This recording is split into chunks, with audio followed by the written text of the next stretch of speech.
எதுவும் மாற போறதில்ல தமிழ். இனிமே உனக்கு நான், எனக்கு நீ, நமக்கு உன் தம்பி. நம்ம உலகம் அவ்வளவுதான்.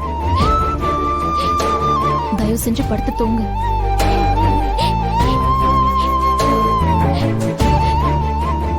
உங்க அப்பா நாம வேண்டான்னு முடிவு பண்ணல. இனிமே நம்ம அவருக்கு தேவையில்லைன்னு முடிவு பண்ணிட்டாரு. வேணாங்கிறதுக்கும் தேவையில்லைங்கிறதுக்கும் நிறைய வித்தியாசம் இருக்கு. நீ வளர்ந்ததுக்கு அப்புறம் அந்த வித்தியாசம் என்னன்னு உனக்கு நல்லா தெரியும்.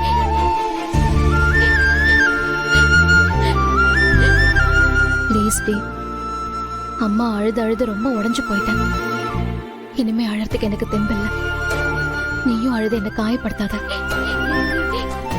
இனிமே நம்ம வாழ்க்கையில உங்க அப்பா இல்லைங்கிறத மனசார ஏத்துக்கணும். இனிமே அது மாறாது.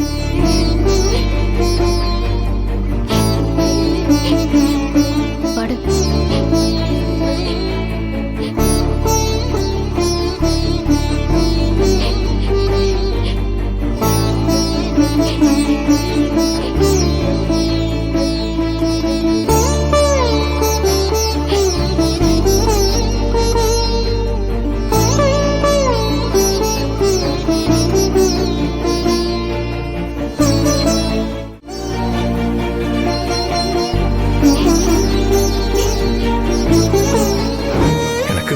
எல்லாமே வாழ்றது கஷ்டமா இருந்தாலும் அந்த கஷ்டத்தோட அட்லீஸ்ட் என்னால வாழவாங்க முடியும். ஆனா தமிழ் இல்லாம என்னால கண்டிப்பா வாழ முடியாது.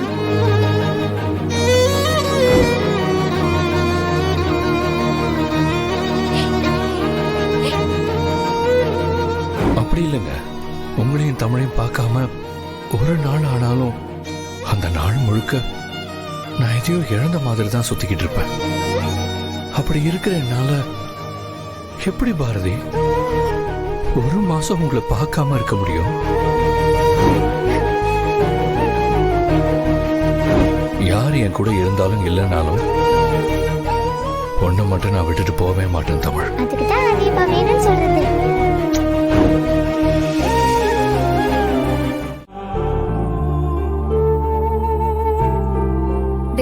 நாளைக்கு தானே ஆதி ஃபாரினுக்கு போறதா சொன்னாரு. அதுக்குள்ள எப்படி?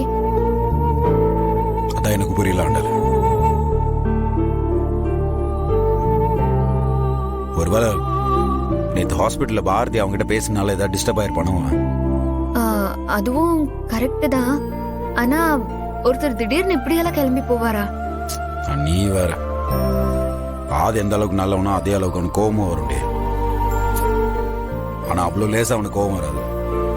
ஆனா வந்துருச்சுன்னா பாயத்திக்கார மாதிரி என்ன வேணாலும் பண்ணிட்டு இருப்பாங்க. பாவுண்டா தமிழ், அவ ரொம்ப அழுதுட்டு இருக்கா.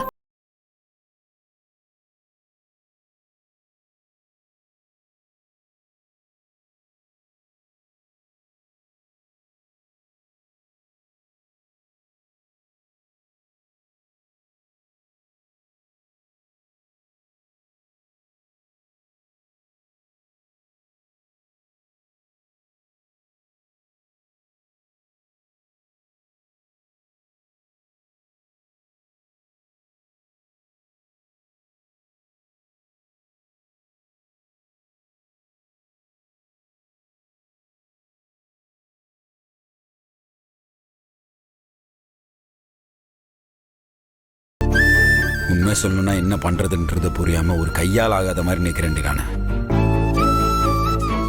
இப்போதைக்கு நம்மளுக்கு தெரிஞ்சது தமிழோட அழுகையும் பாரதியோட கண்ணீரும் தான். நாளைக்கு பாரதிக்கு இன்னொரு குழந்தை பிறந்துச்சுன்னா அதோட நிலைமை என்னடி ஆகும்? இப்போ அமெரிக்கா போனவன் போனதாவே திரும்பி வராம போயிட்டானா? அந்த குழந்தை இந்த குழந்தை மனநலா என்னடி ஆகுது? அப்பா அம்மா இறந்தவங்க இல்லாம வாழலாம். அப்பா அம்மா இருந்தவங்க இல்லாம வாழ்ற வாழ்க்கை நரகத்தை விட மோசண்டி. நமக்கு புரியுது. ஆனா அதை ஆதி யோசிக்கவே இல்லையே.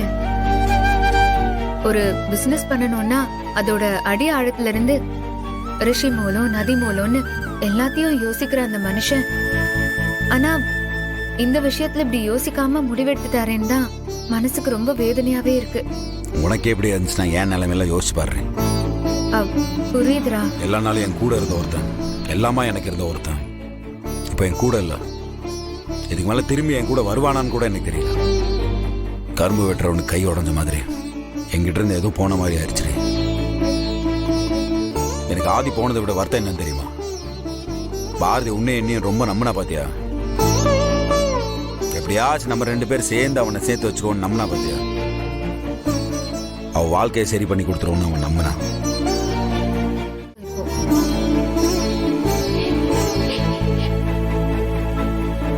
டேய், அவளோட அழுகு சத்தத்தை கேட்டாலே உடம்பெல்லாம் ஒரு மாதிரி நடுங்குதுடா. இதுல ஆதி இல்லைன்னு தெரிஞ்சா பாரதி எவ்வளவு அழுவான்னு கொஞ்சம் யோசிச்சு பாரு. டேய், அவ அழுகைக்கு நம்மளால ஆறுதல் சொல்ல முடியாது. அவ கஷ்டத்துக்கு நம்மளால தீர்வு சொல்ல முடியாதுல்ல. அடுத்த அவ வாழ்க்கை என்ன ஆகும்னு யோசிச்சாலே ஒரு மாதிரி சாவை விட கொடுமையா வலிக்குது. ஆதிய நினைக்க நினைக்க எனக்கு எவ்வளவு கோவம் வருது தெரியுமா? இப்போ நீ அதை வெளியே சொல்லிட்டு நான் சொல்ல முடியாம இருக்கிறேன், அவ்வளவுதான். அன்னைக்கு தமிழ் என்கிட்ட என்ன சொன்ன தெரியுமா? மாமா, எங்க அப்பா எங்களை மறந்தாலும் உங்களை மறக்காம இருக்காரு. அதனால நீங்க நினைச்சா எங்களை ஒண்ணு சேர்க்க முடியும் தானே? சேர்த்து வைப்பீங்களான்னு கேட்கிறாடி அவ. நானும் இது பெரியவன் மாதிரி மாமா இருக்கிற வரைக்கும் எதுக்கு நீ கவலைப்படக்கூடாதுன்னு உறுதியா சொல்லிட்டேன். நான் உன்கிட்ட இப்ப மாமா மட்டும்தான் இருக்கேன்.